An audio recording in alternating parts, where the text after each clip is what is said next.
অসমীয়া যুৱ মঞ্চৰ এটা সজাতি দল আহি গণতন্ত্ৰ চতুৰ্থ স্তম্ভ সংবাদকৰ্মীসকলৰ ওচৰত উপস্থিত হওঁহি। তেওঁলোকৰ দুখত এষাৰ মাত দিওঁহি। কাৰণ অসমবাসী, ভাৰতবাসী, গোটেই বিশ্ববাসীয়ে দেখিছে যে যি ভয়াৱহ ৰূপত বানপানী সৃষ্টি হ'ল আমাৰ শিৱসাগৰ, চৰাইদেউ আৰু যোৰহাটত।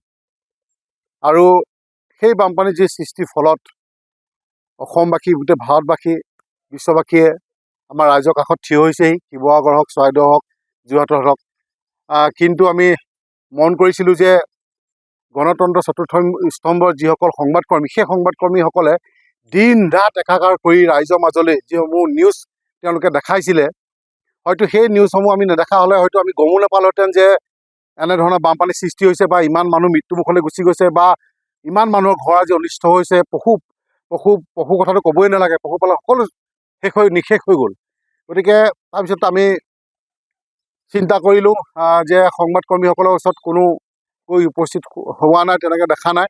গতিকে আমি অসমীয়া যুৱ মঞ্চ আহি উপস্থিত হৈ যিহেতু খাদ্য সামগ্ৰী বহুত দি আছে দেখা পাইছোঁ, বা মেডিকেল কিটো দি আছে, কিন্তু তেওঁলোকৰ ঘৰৰ সামগ্ৰী যিসমূহ সকলো ধ্বংস হৈ গ'ল। আজি তেওঁলোকৰ ঘৰৰ বস্তু একো নাই।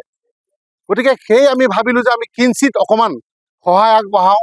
গতিকে আমি এখন আমি মেট্ৰেছ, তেনেকৈ গাৰু বা বেড কভাৰ, অথবা তেনেকৈ যিখিনি সামগ্ৰী আমি কিঞ্চিত আমাৰ অসমীয়া যুৱ মঞ্চৰ ফালৰ পৰা পাইছোঁ।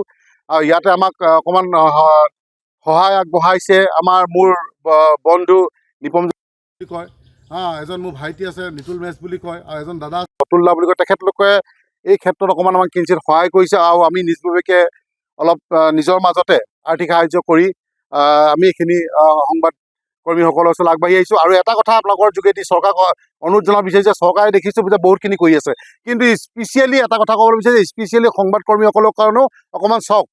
আৰু যিসকলক ক্ষয় ক্ষতি হৈছে বানপানীৰ কাৰণে, যিসকল সংবাদকৰ্মী ক্ষয় ক্ষতি হৈছে, প্ৰত্যেকটো পৰিয়ালক তেওঁলোকে বৰ্তমান 5 লাখ টকাকৈ অনুদান দিবৰ বাবে আমি অসমীয়া যুৱ মঞ্চৰ ফালৰ পৰা সন্মানীয় মুখ্যমন্ত্ৰী ডাঙৰীয়াক আহ্বান জনাইছোঁ।